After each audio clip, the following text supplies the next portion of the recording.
Bullshit. Pretend for a moment we've entered a parallel universe, free of bullshit and full of bold solutions. That's what the No Bullshit Marketing Show is all about. I'm Dave Mastovich. Today's subject, titles in marketing and the many misperceptions.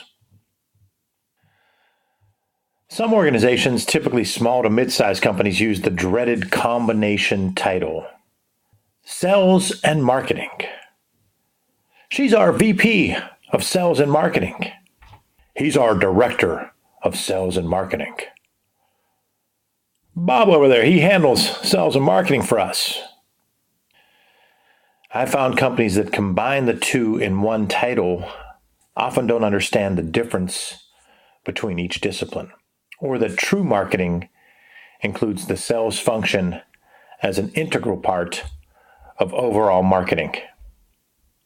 Other titles include Chief Marketing Officer, Chief Brand Officer, Chief Experience Officer, Chief Growth Officer. The chief problem lies in how the Chief Executive Officer views marketing. Pure marketing involves focusing on the big idea by answering the two whys: your why, or reason for being, and your customer's why, or reason for buying. True marketing clearly defines and segments your target markets and then finds out what they think, feel, and want through marketing intel. No bullshit marketing reaches and influences those aforementioned target markets to increase sales and build brand awareness and loyalty. Executives need to better understand the definition of marketing and realize the need for an organization-wide marketing culture. Employees need to be de facto members of your company's marketing team. And your marketing leader needs to understand that marketing includes understanding and defining your customer markets, enhancing the customer experience, increasing sales, tweaking the product or service to meet new wants and needs, when you learn that from the marketing intel, and building the brand. You need to cut the bullshit, create a company-wide marketing culture, and find a true marketer to lead it and turn them loose. The problem is that many people can easily understand sales. She's a salesperson. She had this many leads, made this many calls, closed this many new customers. We collected this amount of money. There you go. It's also easy to see how when a new salesperson is added, if they're moderately good at what they do, they're able to bring in more sales than their cost and the variable cost, so people at the basic level can understand sales. Darren, he does our sales. He does our sales and marketing. Like I said, it's a common refrain. So the company that maybe is 50 million or a year in sales or less, or 10 million or 20 million, they have Darren. He heads up our sales and marketing. And the CEO or the owner or the entrepreneur is able to easily understand that if Darren's bringing in sales, we're making more money and everything's good. Marketing, on the other hand, isn't as clear-cut, or so it appears. What I mean by saying so it appears is it's not completely clear-cut that salesperson brought in that sale on their own, because they didn't. It's a team effort, and there's a whole combination of things that are impacting a sale. In fact, most of us don't like the sales experience when we buy. We don't say, wow, I bought from X because Darren, the sales guy, was great. We say, I bought my iPhone because I wanted an iPhone, or I bought my Android because I wanted an Android. I went into the store, talked about it, got what I wanted, got what I needed, moved on. And while that's a simple example because it's a phone, you can apply it to your car, you can apply it to your house, you can apply it to most business to consumer products, but also to a whole lot of business to business products.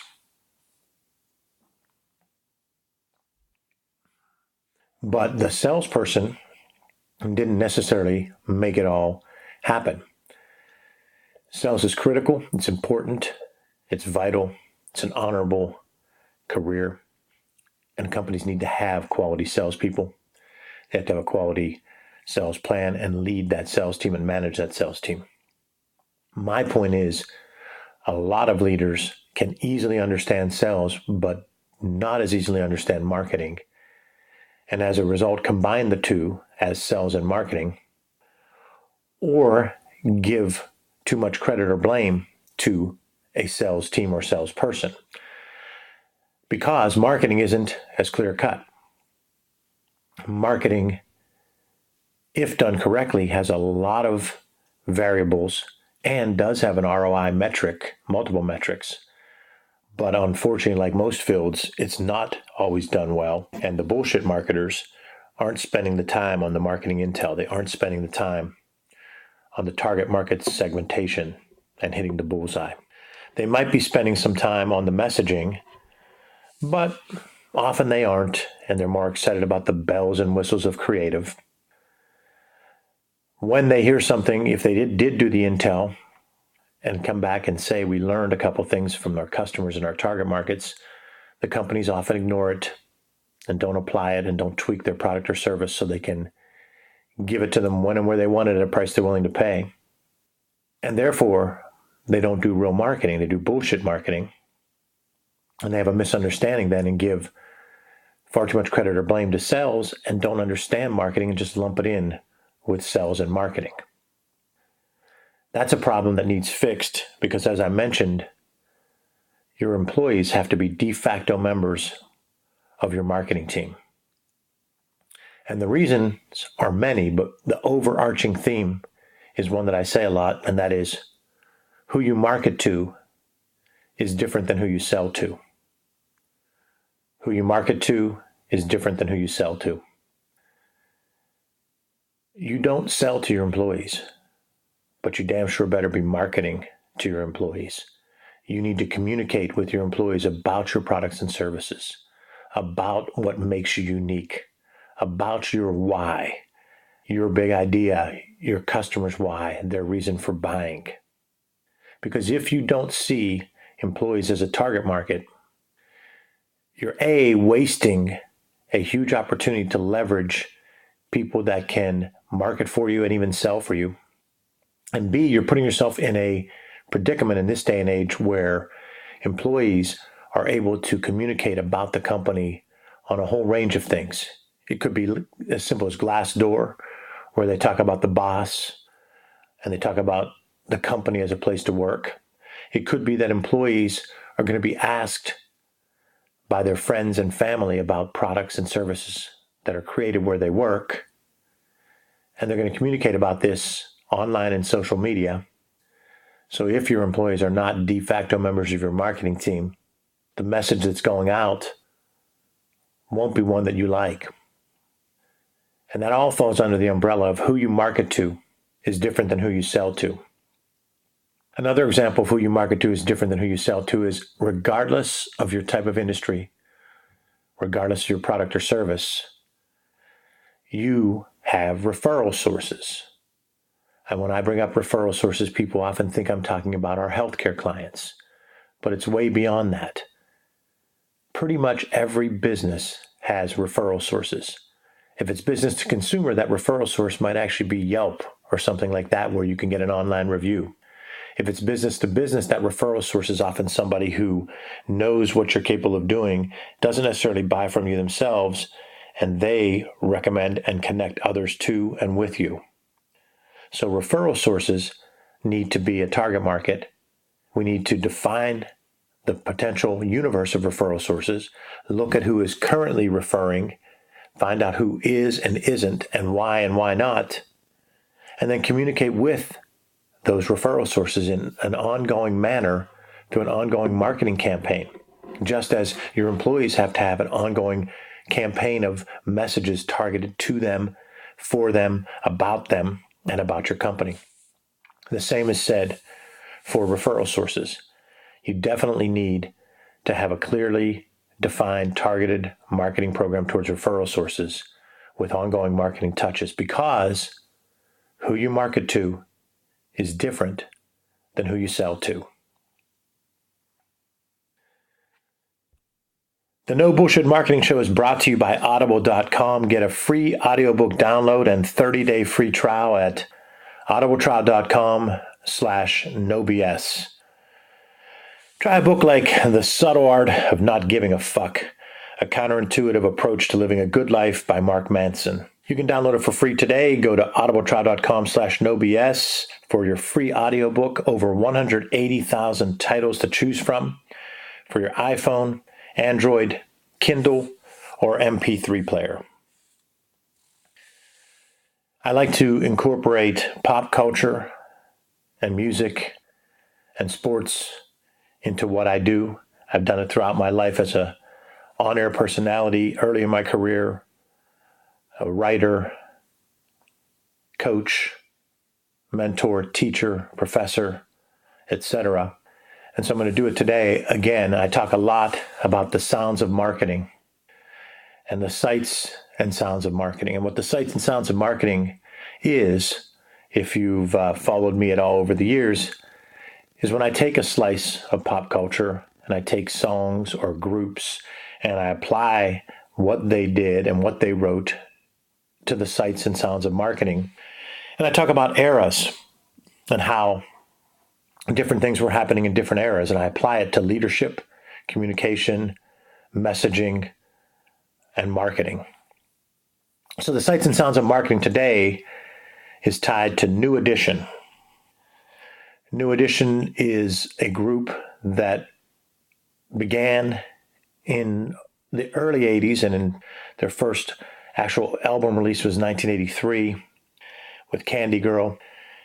And this group was 5 people at any given time. They were 13, 14, 15 when they started, stayed together strongly for about 10, 12 years, broke up, got back together, and BET did a 25th anniversary of BET, and they were one of the groups to perform. Did a great show in 2005. And recently BET did the New Edition Story, which is a 3-part series that is very well done. If you haven't seen it and you came of age in that time, so if you were born in the late 60s through the 70s, it's something you should probably see. You'll enjoy it. It applies to the sights and sounds of marketing for a number of reasons. New Edition was a marketing act that applied a combination of, first of all, it was one of the first boy groups since the 50s and 60s to really come out and push things. And then you saw a number of them after that. In fact, a couple of spin-offs were created from New Edition. But then after that, by the 90s, you started to see, you saw New Kids on the Block first, that were a follow-up to New Edition. And then you saw NSYNC and all the other ones, 98 Degrees and so forth, in the 90s. The first thing then is New Edition had 5 members, so it was using the group impact and marketed each of those 5 a little bit differently and gave them their parts and their solos. The group also did a number of dance moves while singing, which was really something that was a sight to see. And then they applied the look and fashion elements by adapting their attire based on the audience and the time. For instance, they show in the movie when they played Pittsburgh, they wore gold and black outfits, and they were able to do that. And so they influenced fashion and they influenced the music industry. The story, the 3-part story, is really a human one, because it talks about how all 6 of the members, because they ended up having a 6th one come in, lived their lives on stage and showed we all as customers, if you will, or as target markets, grew up with them, saw them on stage for 15, 20 years from age 15 to 30. Then we saw them on the reunion when they were probably about 40. And now you're seeing a movie that hits nostalgia. Watched that, all three parts, and it was hard not to just reminisce, because even though I wasn't a huge fan, being a DJ at the time, I played a lot of their stuff both on the radio as a DJ, but also in clubs as a DJ. So it brought back those memories. And then to watch the human interest side of it, like, who knew that Ricky Bell was an addict and almost died? We all knew Bobby Brown was crazy. And the three-part series proves that to be pretty clear as it walks through the mentee antics that Bobby Brown pulled.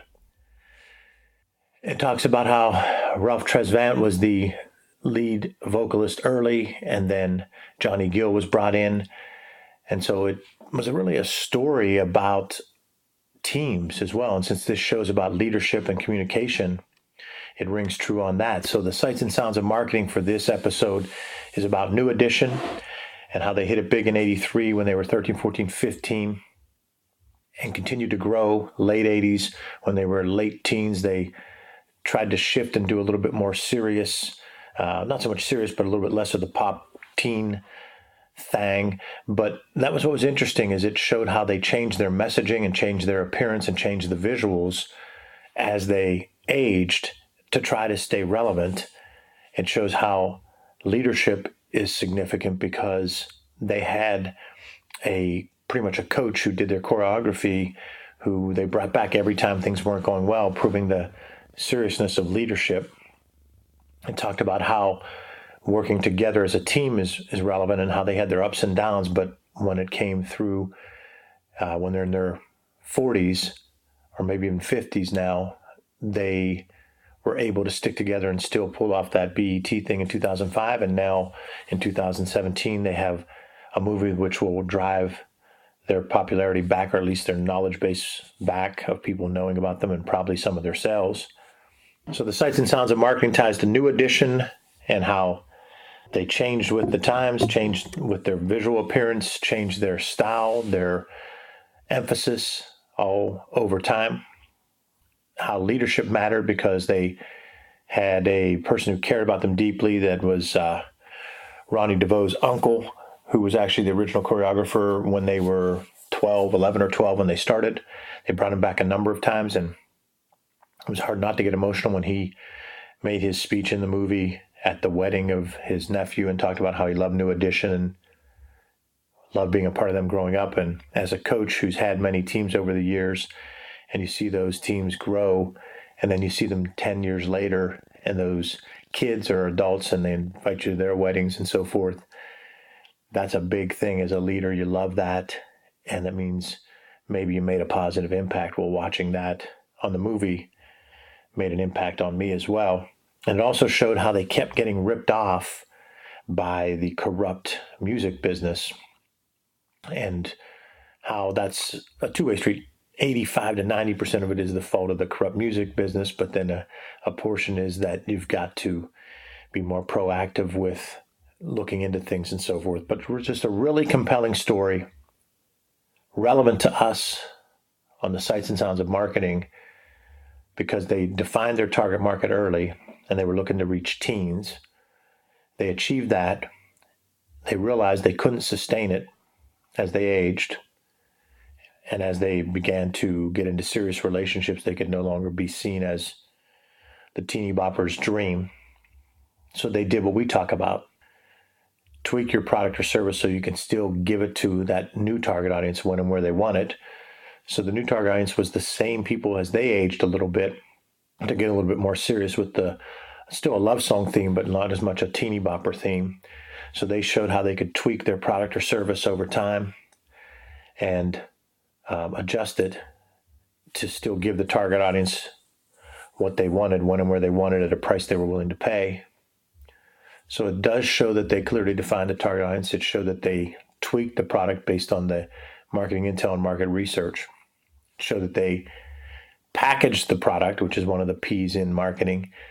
They packaged it with a change of their look and feel over time and got the product out to the customers. And then it shows a leadership aspect of it and a team aspect because they still stuck together despite being a part of all the trials and tribulations.